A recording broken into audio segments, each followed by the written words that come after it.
తాత తాత ఎట్ట చచ్చిపోయినాడు మచ్చా? చచ్చిపోయినాడు.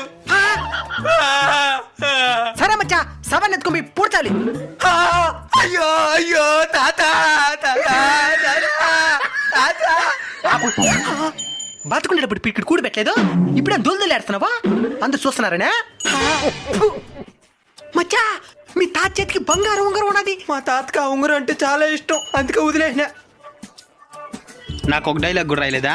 శవానికి డైలాగ్ రానమవుతుంది. సరే అడుగుంటా పద, శ్మశానానికి టైం అయింది. మచ్చా మచ్చా, చెవైంది మావా. గుంట్లో ఉండాల్సిన మీ తాత గుంట బయట ఉన్నాడు. సన్లైట్ చూద్దామని వచ్చినాడా? మూసుకో.